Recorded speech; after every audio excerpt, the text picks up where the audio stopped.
नमस्कार, मैं डॉक्टर गरिमा सैनी आज आपसे ये डिस्कस करूंगी कि गुड बैक्टीरिया और बैड बैक्टीरिया क्या होते हैं। क्यों कोई मल त्याग के लिए जाता है तो मल में काफ़ी बदबू, काफ़ी स्मेल रहती है।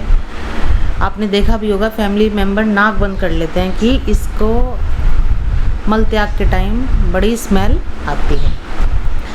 तो वो रीज़न क्या रहते हैं? वो रीज़न यही रहते हैं, कोई बैड बैक्टीरिया ज़्यादा होते हैं तो स्मेल करते हैं, बदबू करते हैं। तो इसमें भी क्या रोल होता है? डाइट का रोल होता है। तो वो जो पर्सन है वो डाइट कैसी ले रहा है, किस तरह की डाइट सेवन कर रहा है। तो अगर बाहर का ही फूड सेवन करता है, प्रोसेस्ड फूड, और या शुगर का कंटेंट, शुगर ज़्यादा खाता है, मिठाइयाँ ज़्यादा खाता है पेशेंट, या रोटियां खूब खाता है, खूब रोटियां खा रहा है जी, नाश्ते में भी 4 रोटी, लंच में भी 4 रोटी, 4 रोटी 4 रोटी 4 रोटी करके ऐसे 3-4 बार खा लिया, खूब रोटियां खा रहा है, डेली खा रहा है, एक दिन भी फास्टिंग या लंघन नहीं कर रहा है। तो होता क्या है? प्रोसेस्ड फूड में कोई फाइबर नहीं होता है, और ये जो अनाज है हमारा, इसको पचने में 10 से 12 घंटे लगते हैं। तो जब आप इसका ग्रहण कर लेते हैं, मान लिया आपने सुबह 4 रोटी खा ली,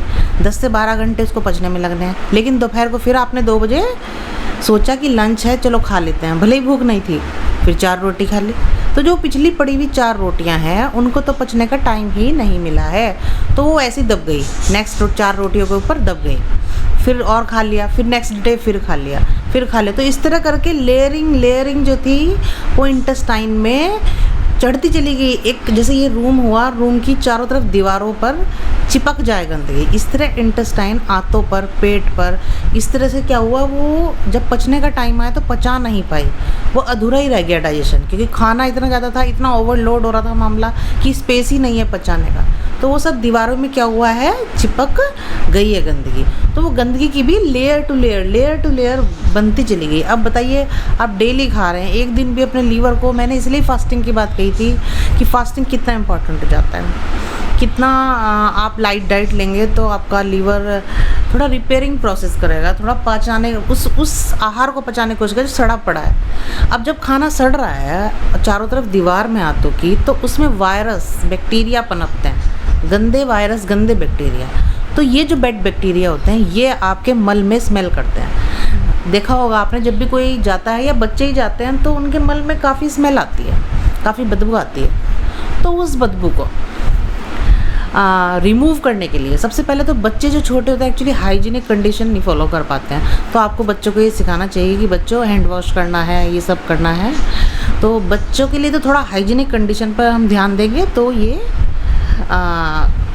सही से फिर मेंटेन हो जाता है। बाकी जो बड़ों के लिए कहूँगी, बड़े लोग क्या करते हैं ना, थोड़ा सा फीवर हुआ नहीं, एंटीबायोटिक खा लेते हैं। तो जब अमोक्सिसिलिन, एंटीबायोटिक, इस तरह की चीज़ें आप खा लेते हैं तो ये जो एंटीबायोटिक्स रहती हैं ये आपकी गट से अच्छे बैक्टीरिया को एकदम ख़त्म कर देती हैं। तो जब अच्छे बैक्टीरिया ख़त्म हो जाते हैं तो बुरे बैक्टीरिया और ज़्यादा आपके अंदर, मतलब आपको एक्चुअली क्या होता है ना, वायरस, बैक्टीरिया, इन सब को खूब शुगर पसंद होती है, खूब शुगर, आपको बहुत मन करेगा शुगर खाओ शुगर खाओ। तो वो जो शुगर, वो जो मीठा खाने का जो क्रेविंग होती है ना, वो सब इसी वजह से होती है। आपकी जो गट है वो हेल्दी नहीं है, उसमें बैड बैक्टीरिया ज़्यादा हैं जो शुगर की डिमांड कर रहे हैं। तो ऐसे में इन गंदे बैक्टीरिया को मज़ा चखाने के लिए आप ऐसा कर सकती हैं कि फाइबर युक्त कोई भी एक एप्पल खाएं आप, खीरा खाएं आप, कोई भी फाइबर से भरपूर ऐसा फ्रूट या फल लेंगी, फ्रूट या वेजिटेबल लेंगी सैलेड के जैसे, कि जिससे कि उसकी तो डिमांड पूरी भी हो जाए, लेकिन फाइबर पहुंचने से आपका वो जो बेकार खाना है वो पचना स्टार्ट हो जाए, क्योंकि फाइबर की कमी से ही वो आंतों में चिपक गया है चारों तरफ। अभी इंडिया में क्या है, फाइबर पर ध्यान नहीं दिया जाता है। क्या सोचा जाता है कि बस रोटी खा लो, 4 सुबह, 4 दोपहर, 4 शाम, तो वो सेट होती चली जाती है। और पेट कितना बड़ा हो जाता है, इतना बड़ा पेट लेके घूमते हैं लोग, बैठ जाते हैं सुबह चेयर पर इतना बड़ा पेट लेके। तो ये पेट का रीज़न सबसे बड़ा यही है, आपके पेट में गंदगी है, आप उसे निकाल नहीं रहे हैं, डिटॉक्सिफाई करिए अपने आंतों को, अपनी गट को डिटॉक्सिफाई करिए। इसके अंदर जो टॉक्सिन पड़े, जो जहर बन गए हैं, यही कैंसर का रूप ले लेता है। जब लेयरिंग पे लेयरिंग चढ़ती चली जाती है ना, और उस पर ध्यान नहीं जाता, उस लेयर को उतारा नहीं जाता, तो वहीं सेल्स का मल्टीप्लिकेशन स्टार्ट हो जाता है, वहीं कैंसर बनना स्टार्ट हो जाता है। तो इसलिए कितना खतरनाक है, आप देखिए, अगर आप अपने खाने का पाचन, लंघन जो मैं बता रही हूँ, लीवर और ये फास्टिंग, देखिए कितनी सारी चीज़ें बता रही हूँ मैं आपको, ये सब कर लेते हैं तो कितना इजी हो जाता है सब।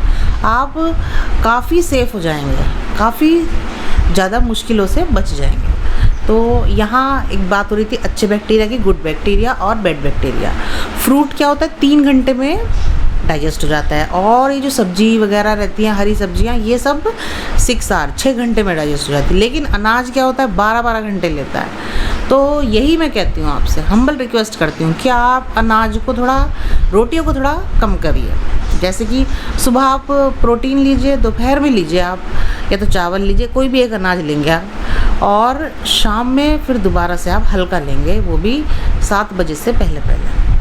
तो फिर क्या होता है, लीवर को टाइम मिल जाता है पचाने के लिए। ये एक बहुत अच्छा मेथड है। अब ये इंडियन हमारे जो कल्चर है, उसमें उपवास का एक यही महत्व था कि लंघन हो सके और लीवर को थोड़ा टाइम मिल सके, आंतों को थोड़ा टाइम मिल सके। ये जो सड़ा हुआ खाना पड़ा है, लेयरिंग पर लेयरिंग चढ़ी हुई है, वो लेयरिंग थोड़ी पचें और पच के रिमूव हों।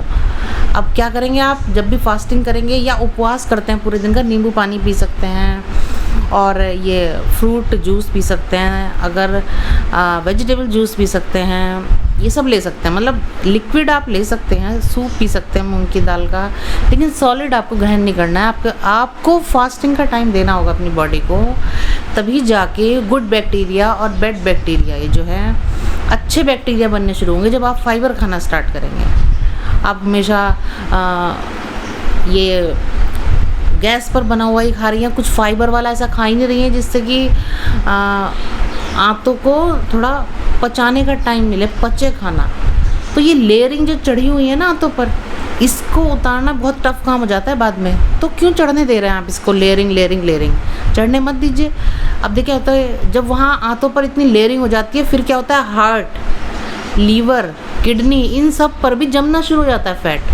वो जो गंदा खाना है, फिर वो ब्लड को गंदा करता है, फिर आपके चेहरे पे पिंपल पिंपल पिंपल। लड़कियां इतनी कंप्लेन लेके आती, पिंपल पिंपल। मैं पूछती हूँ खाया क्या उन्होंने पता है क्या खाया होता है, उन्होंने बर्गर खाया होता है, पिज़्ज़ा खाया होता है, ये सब चीज़ें खाई होती है। देखिए जिस पर लिखा रहता है आर्टिफिशियल फ्लेवर, आपको ऐसा खाना नहीं खाना है, आपको ऐसा खाना नहीं खाना है जो एकदम से पॉलीथीन से निकाला और हल्का गर्म किया और वो खाने में यूज़ हो गया।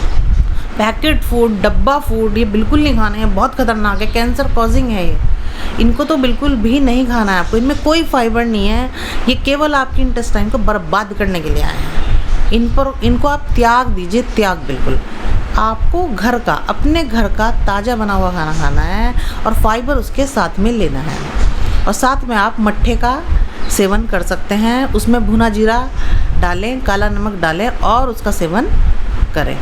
तो ये क्राइटेरिया है स्टेप बाय स्टेप कि अच्छे बैक्टीरिया और बुरे बैक्टीरिया।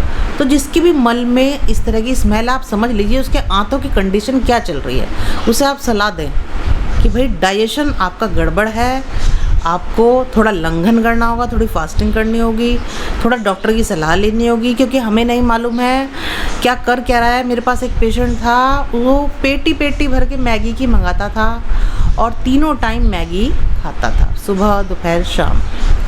तो उसको स्किन में, नेल्स में, सब जगह बहुत ही प्रॉब्लम्स हो रखी थी, जिसको दिखाने के लिए आया था। लेकिन मुझे हिस्ट्री में ये नहीं बता रहा था, क्योंकि उसके रिलेटिव्स भी मेरे ही पेशेंट थे, तो उन्होंने मुझे बताया कि बच्चा 3 टाइम मैगी खाता है। तो ये बहुत गलत बात है, आप हिस्ट्री में सच नहीं बोलते हैं। तो सच भी बोलना है आपको, तभी आप डिसाइड कर पाएंगे कि क्या आपको ठीक करना है अपने अंदर और क्या आपको बेस्ट करना है, लंघन करना है, कितना करना है। एक डॉक्टर की सलाह भी इसमें आप लेंगे तो आपके लिए बहुत अच्छा होगा। लेकिन फास्टिंग पर ध्यान दीजिए।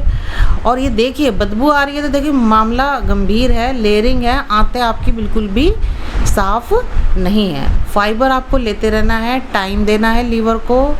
देखिए लोड आता है फिर हार्ट पर, लीवर पर, किडनी पर, ये सब लोड के कारण यही है, junk food, processed food, time पे ना खाना, और खाना अगर खा रहे हैं बहुत भूख लगी है तो एकदम से इतना खा लिया, इतना लोड अपने अपने हार्ट पर रख लिया। ऐसा बिल्कुल भी नहीं होता। साथ में एक्सरसाइज आपको ज़रूर करनी है। डिटॉक्सिफाई करिए अपनी बॉडी को। कब किया था आपने टॉक्सिन रिमूव अपनी बॉडी से, याद करिए। देखिए ऐसा मत करिए, आलस मत करिए। आपको व्रत धारण कर लेना चाहिए हफ्ते में एक बार। ये व्रत किसी आपकी उस श्रद्धा के लिए नहीं है, इसके लिए है कि आप अपने शरीर को पूज रहे हैं।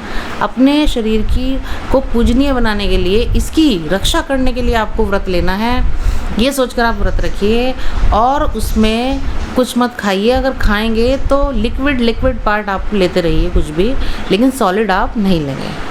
तो इस तरह से अगर आप फॉलो करते हैं तो आंतों में जो वो गंदगी सड़ी पड़ी है, जो कभी आपने टॉक्सिन्स निकाले ही नहीं आंतों से, उन्हें निकालने का टाइम अब है, आज है। तो आप स्टार्ट कर दीजिए, आज ही से फास्टिंग स्टार्ट कर दीजिए, फाइबर लेना स्टार्ट कर दीजिए, डिटॉक्सिफाई करिए खुद को, अपनी बॉडी को। तो शोधन, शुद्धि, जैसे होता है ना कि धुल जाता है एकदम बढ़िया, धुल के बढ़िया साफ हो जाता है, वैसे आंतों को शुद्ध कर दीजिए। फिर देखिए कितना बढ़िया ब्लड बनेगा, क्योंकि खून भी तो गंदा हो गया। जब गंदा खाना पड़ा, सड़ रहा था, उसने खून को गंदा कर दिया, उसने पिंपल कर दिए, पूरी बॉडी में गर्मी भर दी, खुजली, सोरियासिस, स्किन डिजीज़, सारी स्किन डिजीज़ हो गई हैं। और ये कहना चाहूँगी कि ये टॉक्सिन्स जब आपकी बॉडी से निकल जाएंगे तो आप इतना अच्छा महसूस करेंगे, इतनी अच्छी फीलिंग्स आपको आएंगे। आपको लगेगा यार कहाँ मैं इतनी गंदगी लेके, इतना बड़ा पेट लेके घूम रहा था। वो पेट खुद अंदर होने लग जाएगा। जब अच्छे बैक्टीरिया आ जाएंगे, खाने का पाचन होने लग जाएगा, पिछला जो जहर पड़ा है, जो टॉक्सिन पड़ा है, जो आम पड़ा है बॉडी में, वो सब बाहर हो जाएगा। तो आपको बहुत रिलैक्स मिल जाएगा, आपकी दिनचर्या भी बहुत अच्छी हो जाएगी। आपको हल्का व्यायाम भी ज़रूर करना है, आपको सिंपल एक्सरसाइज भी करनी है, वॉक भी करनी है, और हो सके तो साइकिल चलाइए। साइकिलिंग से बहुत जल्दी वेट रिड्यूस होता है और आपको इतनी अच्छी फीलिंग भी आएंगी साइकिल चलाकर, बहुत ही अच्छा लगता है। तो अब आपको पता चल गया गुड बैक्टीरिया, बैड बैक्टीरिया, क्यों स्मेल आ रही है, हमें करना क्या है उस स्मेल को हटाने के लिए। तो ये 2-3 फैक्ट हैं जो क्लियर आपको हो जाएं इन टॉक्सिन्स को निकालने के लिए। तो आप खुद से ही घर में ही इन टॉक्सिन्स को रिमूव कर सकते हैं। बाकी आप अपने किसी भी नज़दीकी आयुर्वेदिक चिकित्सक की सलाह ले सकते हैं। आप मेरी सलाह भी ले सकते हैं, मुझसे भी कंसल्ट कर सकते हैं। रुड़की सिटी में मेरा क्लिनिक है जहाँ मैं प्रैक्टिस करती हूँ। बहुत बहुत धन्यवाद आपका। जय आयुर्वेदा।